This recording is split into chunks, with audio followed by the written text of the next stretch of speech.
So in my last video, we started off the discussion on this topic, and today is part 2 where we will finish things off. Basically, the way teams manage their salary cap is one of the most vital parts of a successful organization, and even though some teams tend to do this much better than others, no team is perfect, and every team hands out a bad contract or two every now and then.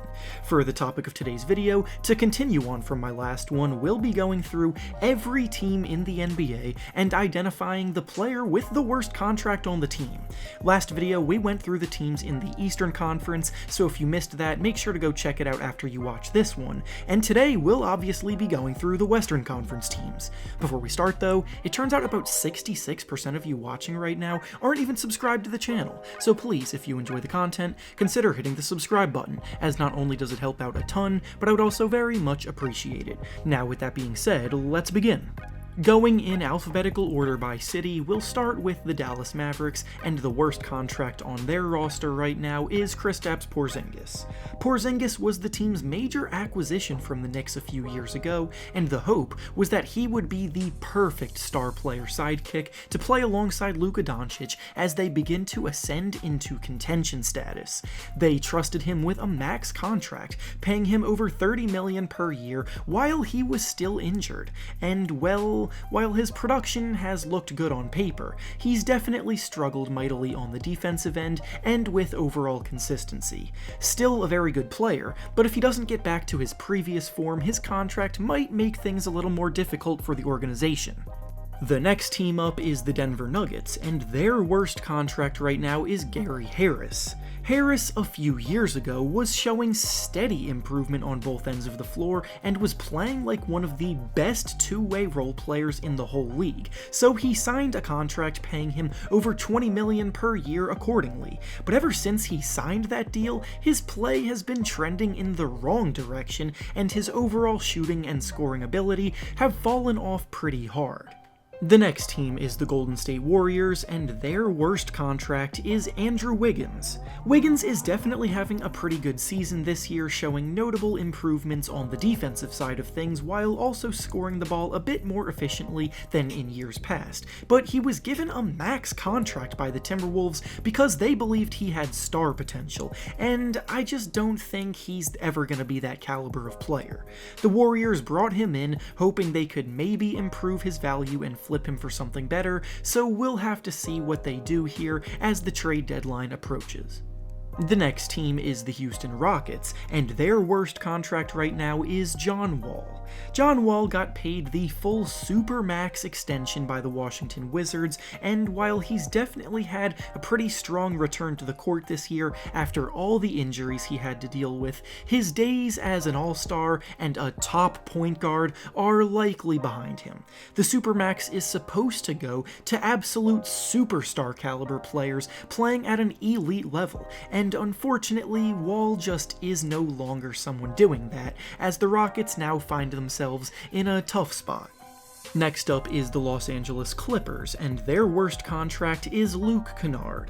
The Clippers just went out and acquired Kennard this offseason, hoping to use his strong shooting ability to bolster their rotation, but as the season has progressed, he's been playing less and less. Strangely enough, he has actually been shooting the ball very well this year, making about 46% of his threes, but yet he's also had quite a few games where he's just been completely out of the rotation, and paying a guy an average of $14 million per year, not even to play in some games, is just bad business.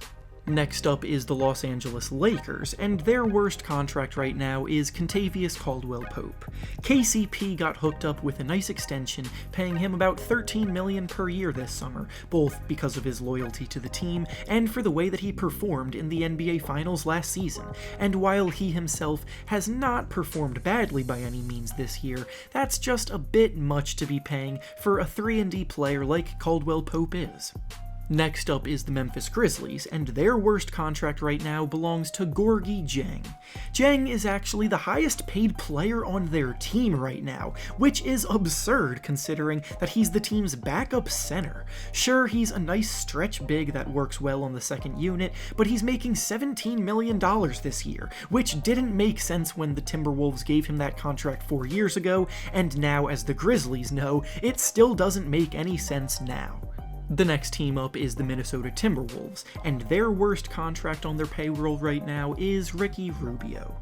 The Wolves brought in Rubio this offseason hoping he could embrace a mentor role as the veteran playmaker off the bench to lead this young yet promising side over the hump into playoff contention.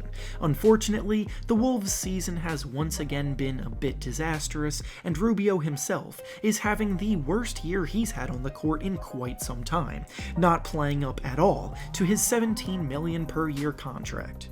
Next up is the New Orleans Pelicans, and their worst contract is Steven Adams. Adams is one of the strongest, most imposing interior presences in the league, and his work rebounding the ball and his work defensively have resulted in him having a pretty positive reputation across the league. But despite all of that, it's really difficult to justify paying him a near max contract when he just isn't one of the best players at the center position worthy of one. Next up is the Oklahoma City Thunder, and their worst contract right now belongs to Al Horford. Horford has a strong case for having the worst contract in the whole league right now, as he's making over $80 million over the next 3 years, and his days as one of the premier defensive big men are well behind him. He's clearly lost a step, and the only reason the Thunder brought him in this offseason was because they are in rebuild mode, and they wanted the pick that was attached to him in the trade deal. Up next is the Phoenix Suns, and their worst contract right now belongs to Chris Paul, but this is literally only the case by default. Chris Paul is definitely still playing at an all-star caliber level, and his leadership has been truly monumental to the Suns and the strong season that they're having this year. But the thing is that there aren't really any other bad contracts on the team to choose from, so Paul kind of became the choice by default because he has a supermax deal paying him over $40 million this year and next year. Next up is the Portland Trail Blazers, and their worst contract right now belongs to Rodney Hood. Hood has been a very reliable shot-creating role player throughout his career, but after coming back from his injury this season, he's been struggling mightily, shooting only 37% from the field and below 30% from 3. He's the 5th highest player on the team as well, so just not an ideal situation to be in general.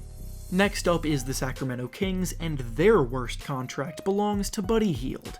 From the moment Hield entered the league, he was shooting the ball at a level only matched by very few others, and his overall game grew to the point where he was a 20-point scorer in the league just 2 seasons ago.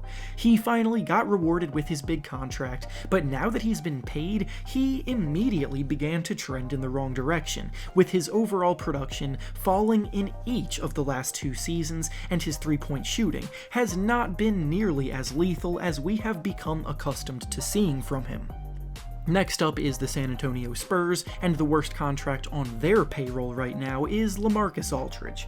Aldridge has been one of the most consistently great big men in the league throughout his entire prime, but we've now gotten to the end of that for him, and his play no longer matches his contract as he's gotten up there in age. He's quickly approaching retirement, and his production continues to dip as he ages. And finally, the last team up is the Utah Jazz, and their worst contract belongs to Rudy Gobert. Gobert is pretty much the best and most impactful rim-protecting big man in the league right now, with 2 Defensive Player of the Year awards to his name already. But that doesn't change the fact that the Jazz giving him a full supermax contract extension worth over $200 million isn't a questionable one for them to do. He's not a go-to guy on the offensive end at all, and using up that much cap space on someone that's limited in that capacity does come off as a bit of an overpay. And with that being said, that's all I have for you today. Make sure to like the video, subscribe to the channel, and comment down below who you think have the worst contracts on these teams. Thanks for watching, and I'll see you all next time.